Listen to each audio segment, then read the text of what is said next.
Hi, Science 30. I'm getting a little ahead on the lectures here. I'm gonna talk about the last unit, energy and the environment. You still need to hand me in all of your assignments for electromagnetism, right? That lecture series is all done now. I'm gonna go from slides in the energy and environment PowerPoint. I'm going to talk basically from about slides 1 to 23, but this unit is a little bit different from what you have had with the other 3 units. Basically, the only things you need to hand in, these are the PowerPoints.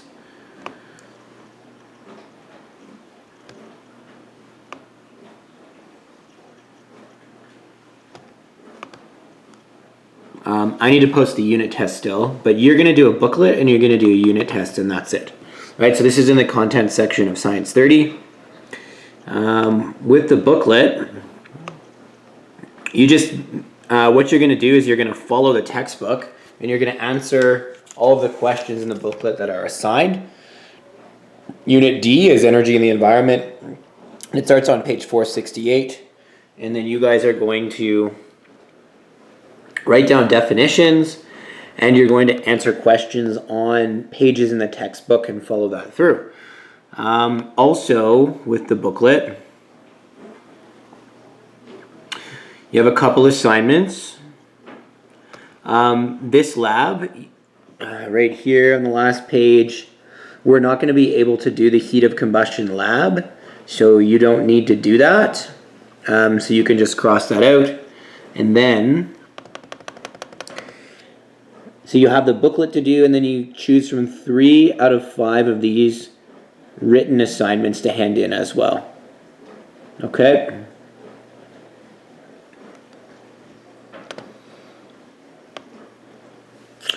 So, in your content section, there's all these extra handouts, and these are all for your assignments in Unit D, right? So again, this is energy and the environment. This right here is a video on an assignment about greening Okotoks. So if you choose to do moving towards sustainable development in Okotoks, you'll have to watch that video. All right. Anyway, so you have those assignments that you need to do and hand them in along with your booklet. You can work at your own pace for this. So you have your final project, which I posted in your newsfeed, and you have this booklet to do. To be handed in. So I'm going to do a quick lecture. I'm either going to do 2 or 3 lectures for this unit that are just supplemental to the information you're going to talk about in the book. And you hand in the questions from the book and you do the unit test. All right. So page 468 is where Unit D starts. I've already kind of looked at it with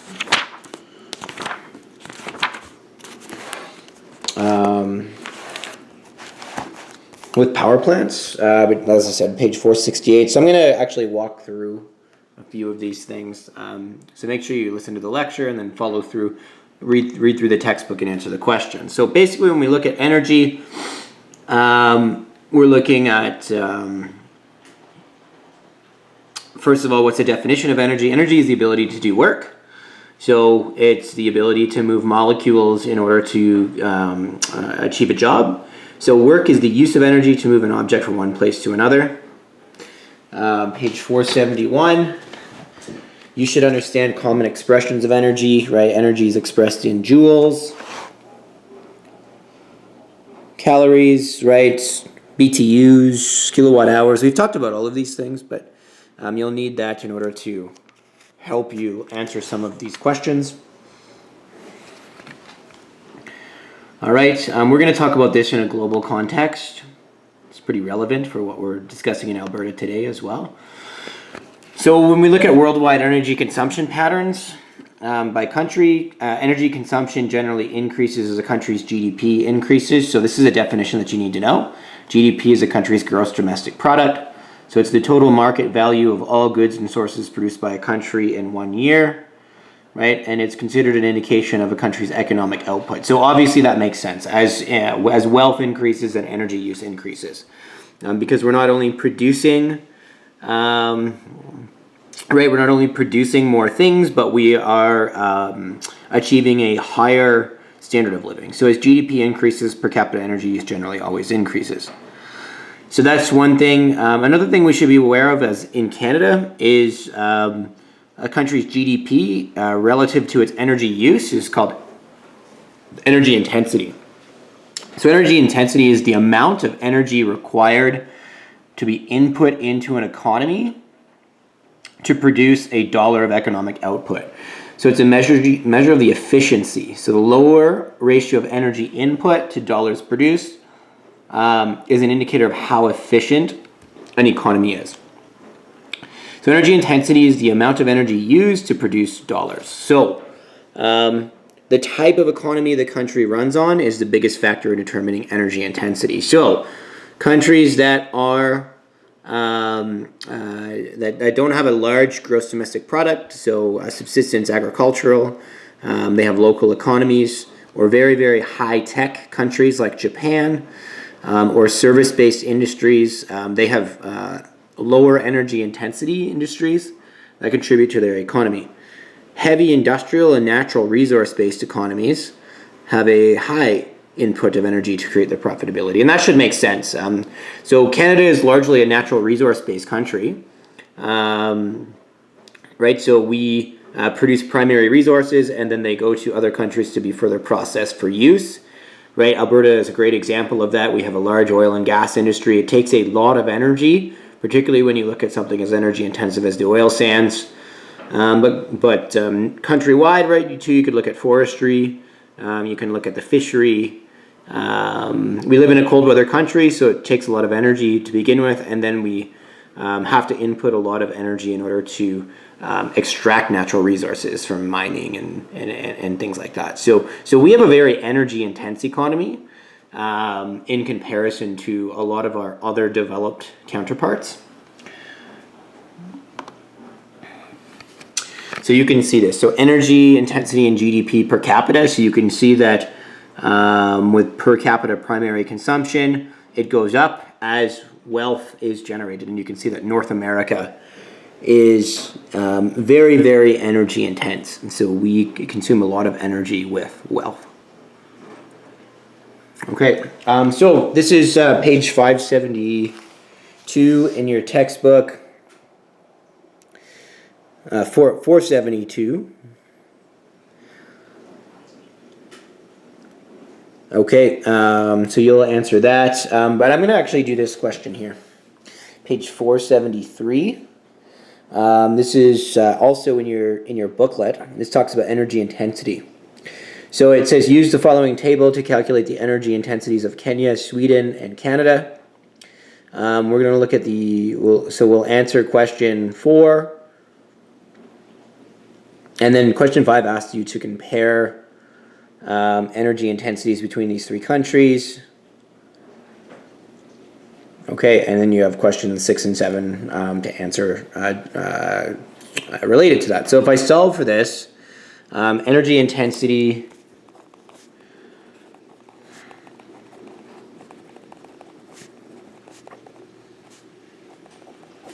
of Kenya, so they produce.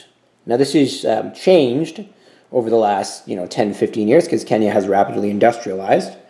But this is, at the time, it was largely a subsistence agrarian economy. So not a lot of heavy industry, not very globalized. So there's 0.2 exajoules of energy input to that economy of Kenya. And their GDP in trillions of dollars is $0.010 trillion.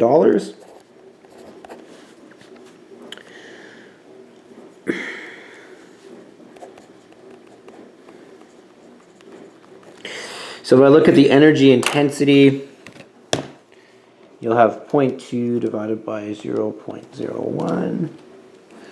So that'll be 20 exajoules per $1 trillion.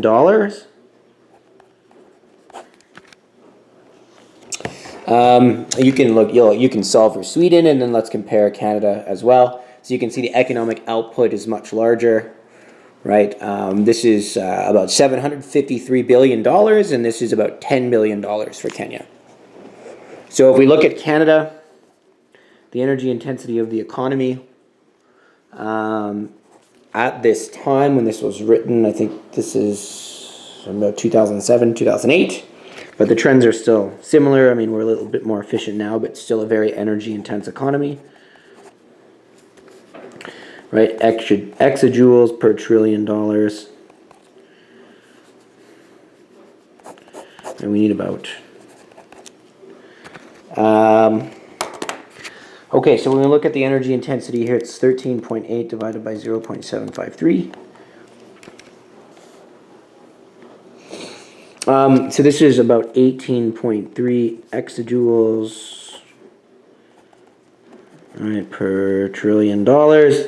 If we look at the energy intensity of Sweden, which is a country that has a similar standard of living compared to us, this would be 2.22 divided by, right from here, divided by 0.3.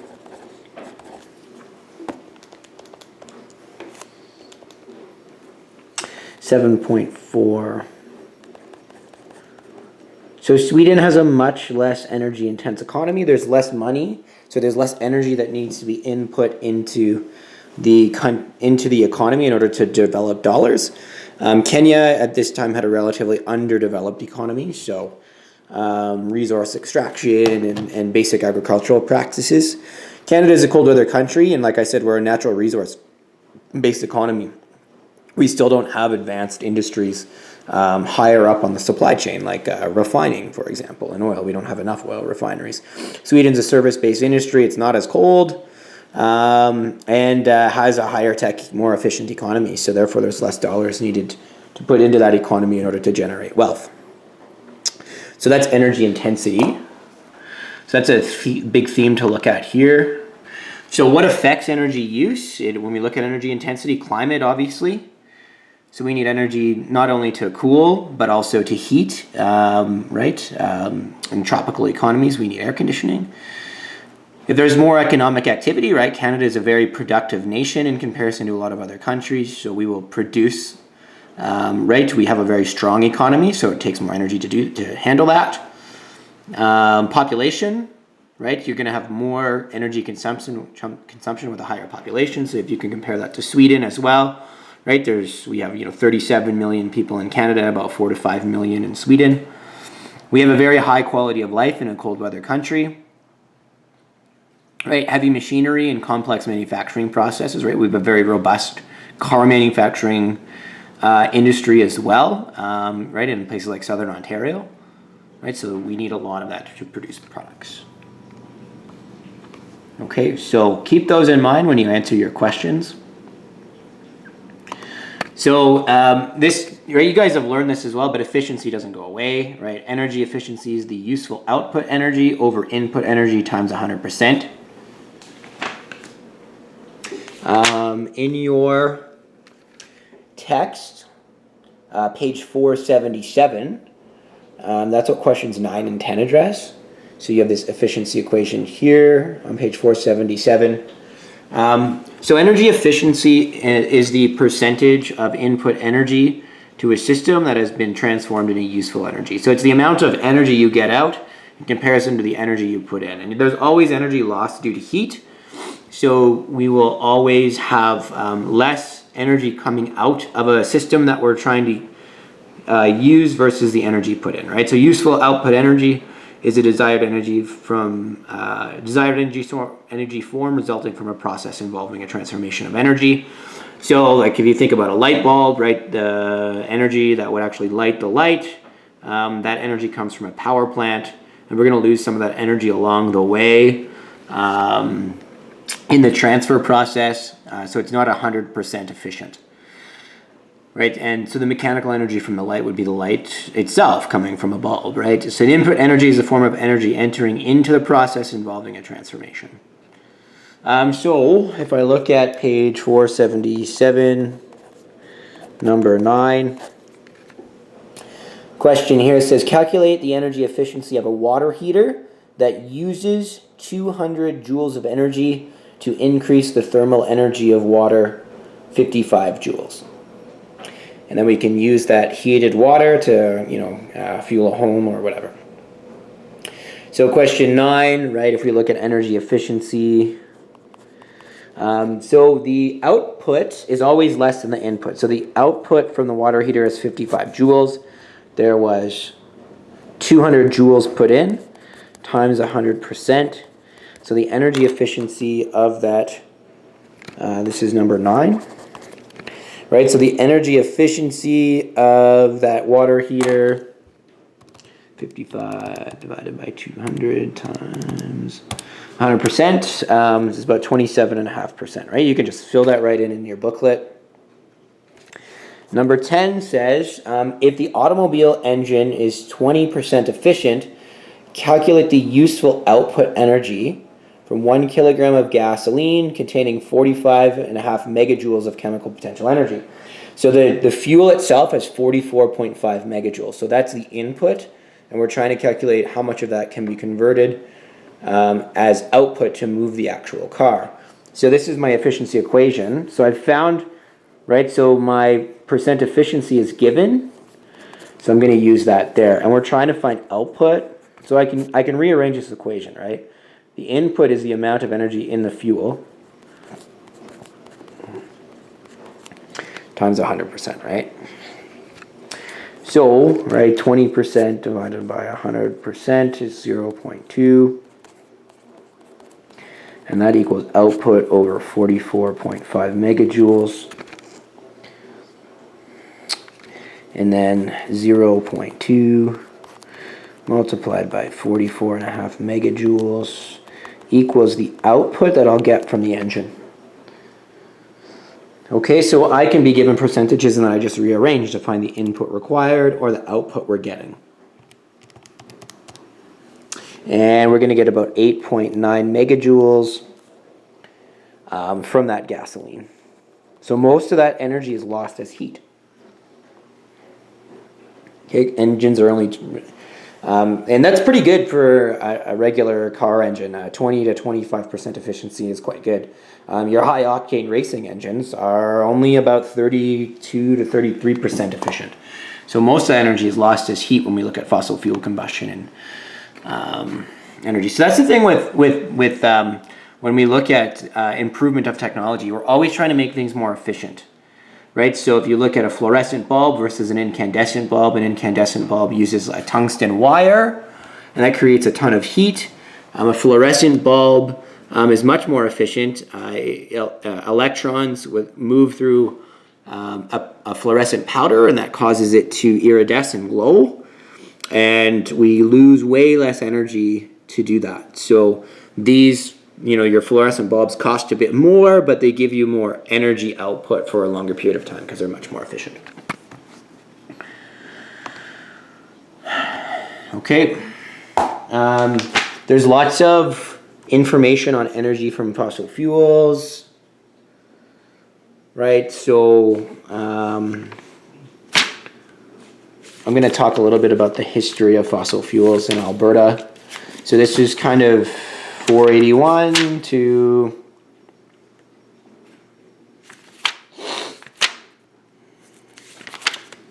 490, okay? And you can follow through the textbook as well and use my lecture and use the textbook in order to answer the questions.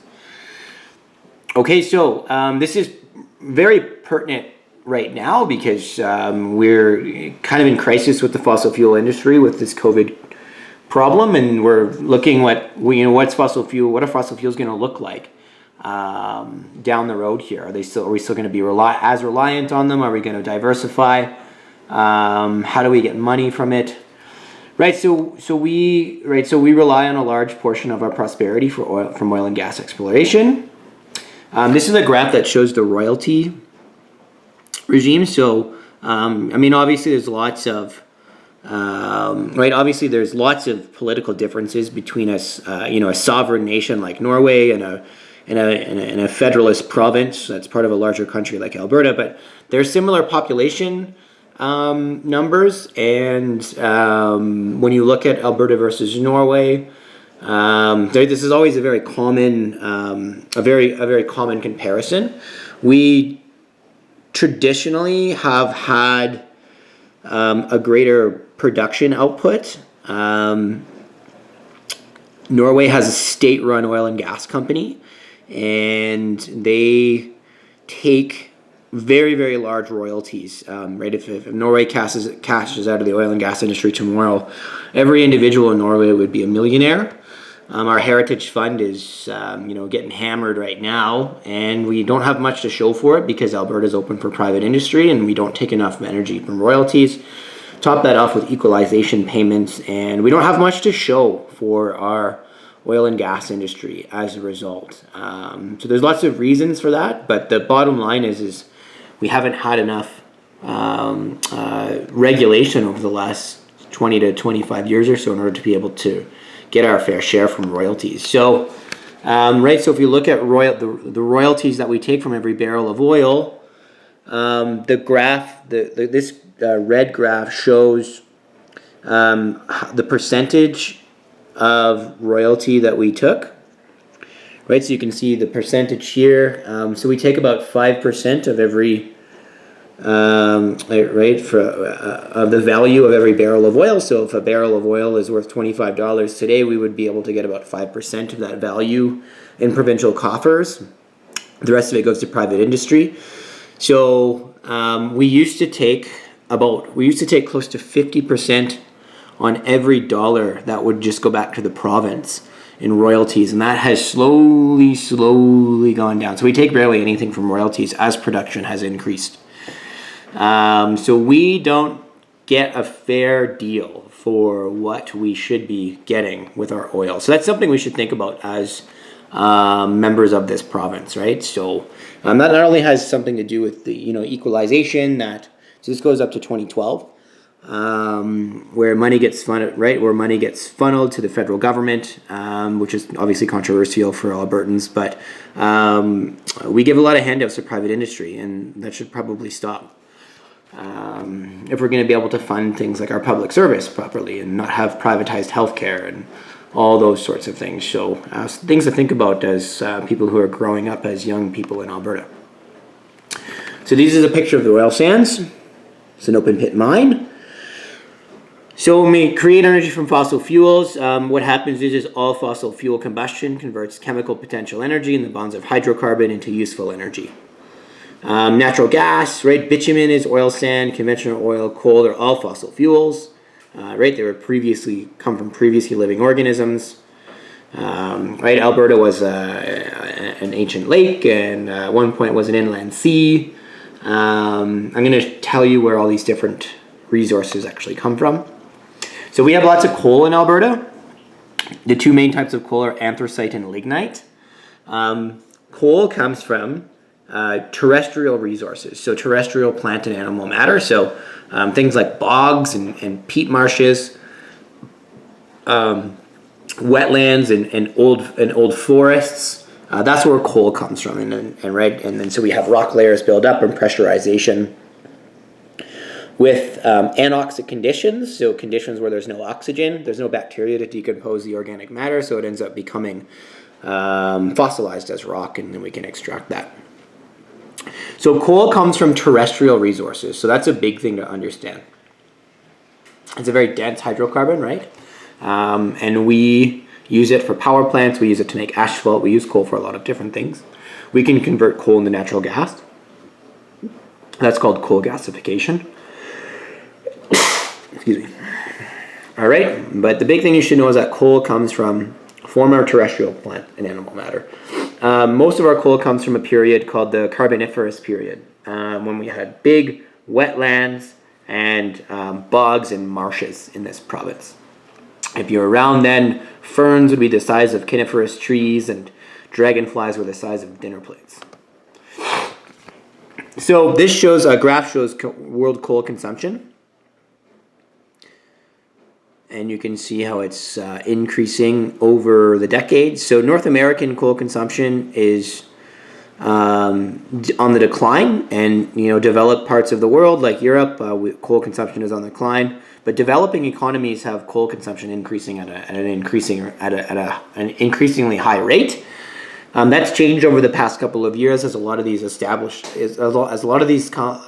Asian economies like China and South Korea, they are speeding up their conversion to renewables, right, with big dams and nuclear power and solar power. So the coal reliance in places like China and in South Korea and Thailand and those places is declining, but a place like India uses a lot of coal. That's why they have such bad air quality.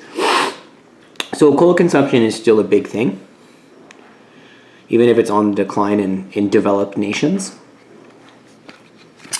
So this is something we should know about in Alberta when we look for petroleum products, right, which makes oil and gas and everything that we get from oil and gas. The deal is with oil and gas is that most of our oil and gas products are formed from ancient microscopic marine organisms, and mostly plankton, so things that are suspended in the water column. They get covered in sand and silt, and then they are devoid of that area gets robbed of oxygen, so there's no decomposition. Then you get these really fine, high quality oil and gas resources. Okay, so oil and natural gas and derivatives of it come from aquatic organisms. And Alberta used to be a large inland sea and an ocean at one point, so we have lots and lots of these resources as a result.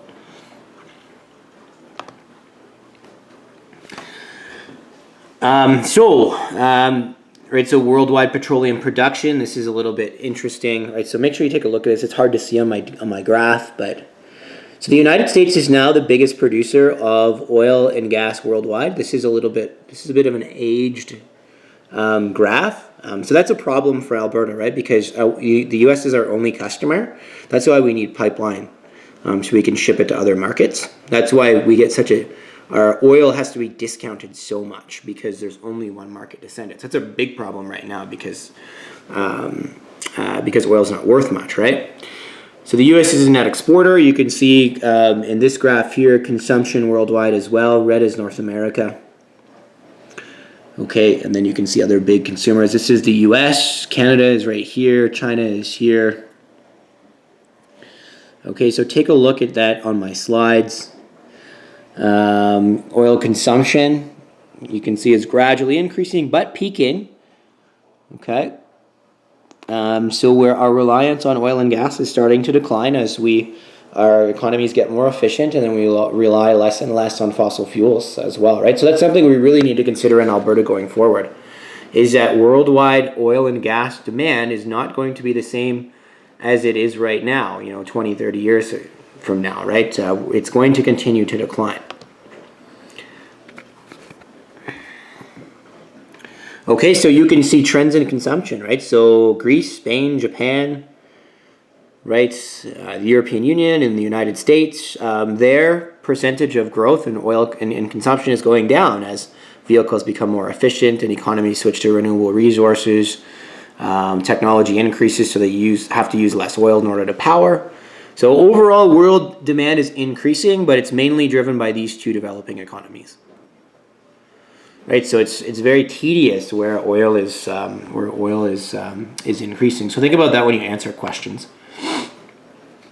So how do we produce oil in Alberta? Well, this is in your textbook as well on page 487. Okay, so it shows this. Take a look. This shows the rock layers, the geological layers in Alberta. Where we're trying to find most of our oil and gas is in these actually Devonian period. So the Devonian was an area, a part of geological history where we had really, really large ferns and wetlands. Carboniferous period was part of the Devonian. And so we have lots of oil and gas plays in Devonian rock. Right, so we have conventional oil and gas wells here. But as the Rocky Mountains rose, as sort of the North American plate hit the Pacific plate, What this did as the crustal uplift happened, it collided with the Cambrian shield. So all of Canada is built on this piece of igneous rock called the Precambrian shield, which is actually a really old super volcano. It's non-porous rock. So this sedimentary rock from the Rocky Mountains gets squeezed up against the Precambrian shield in northeastern Alberta, and all of our oil resources are squeezed to the surface as a result. And so the oil is actually on the surface in sand, right within 70 to 100 meters of the surface. So that's why we have oil sand from this North American plate and Pacific plate colliding, creating the Rocky Mountains and uplifting the sedimentary rock, and then colliding it against the Canadian shield, and that shield squeezes all that petroleum to the surface. Canada is mostly built on Canadian shield, right? We don't have, and the Canadian shield in Alberta doesn't start until you're north of Edmonton, but most of Canada is built on the Canadian shield, and our boreal forest sits on the Canadian shield. That's not the bedrock under us in Calgary. So when we look at oil sand production, this is important to understand as well. These big open pit mines, only about 20% of production actually comes from that. Okay, so if the oil sand is within 70 meters of the surface, then we use this open pit process. But most of our oil sand is actually produced from this SAGD, steam-assisted gravity drainage process, or it's called in situ or in place. So we use horizontal drilling to find oil sands deposits. We use superheated steam, and that steam separates the oil from the sand, and then we take it out in a slurry. So we have oil derricks with this SAGD steam injection. It's kind of like hydraulic fracturing, but not quite the same. This is actually most of how oil sand is produced.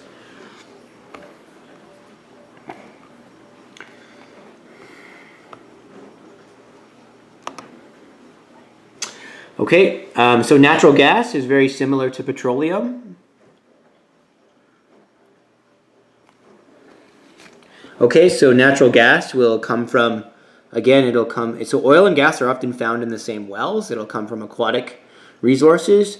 Oil typically comes from oceanic resources, but natural gas will come from smaller river and lake ecosystems that used to exist hundreds of millions of years ago.